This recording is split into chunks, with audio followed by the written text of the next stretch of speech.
Безнең Татарстан дәүләт радиокомпаниясе Русфон Хайрия җәмгыяте белән берлектә авыру балаларга ярдәм акциясын дәвам итә. Узган юлы сез Ратмир Фәрхетдиновка ярдәм иттегез. Барыгызга да зур рәхмәт. Бүген исә Чаллыдан 11 яшьлек Виолетта Шайдуллинаның тарихы. Кызның колаклары авырта, ул бик начар ишетә. Кичекмәстән операция ясарга кирәк. Виолетта беренче карашка сәламәт бала, кечкенә колагын кыска итеп кистерелгән чәчләре арасына яшереп йөри. Мәктәптә башка балалар күреп алып, үзеннән көлмәсеннәр өчен шулай итә. Кызның якыннары һәм сыйныфташлары гына уң як колагының ишетмәвен белә. У нас уже комплекс, вот мы стрижемся под коры. Ул менә узган атнада гына күз яшьләренә тыгылып өйгә кайтып керде. Кемдер рәнҗеткән, башка мәктәпкә бармаячак диде. Кыз шундый колак белән туа. Йөклелек вакытында бернинди тайпылыш булмый. Шулай да Виолетта сөйләшә башлый. 7 ел кыз логопед белән шөгыльләнә. Дөрес, ишетү сәләте юкка чыга.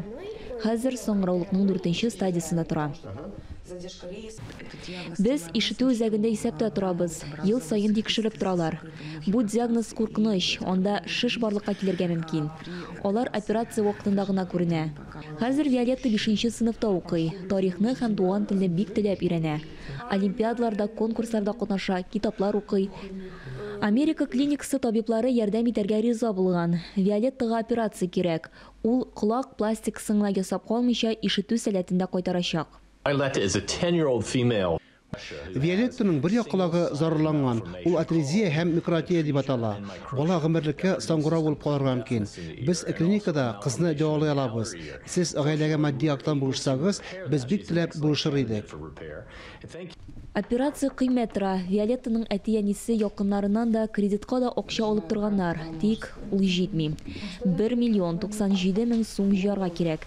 Чаллыдан килгән гаилә өчен бу зур сума. Бу операция дөньяны ишетергә, сәхнәдә уйнарга, кыскасы тулы тормышта яшәргә хыялланган кыз өчен мөгъҗиза булачак.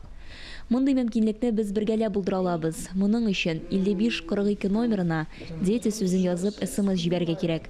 Бер хәбәрнең бәясе 75 сум. Күбрәк өлеш кертергә теләүчеләргә тулырак мәгълүмат безнең телерадиокомпания һәм Русфонд сайтларында. Ойзля Батырханова, Полина Лисина, Владимир Юрков, Татарстан яңалыклары.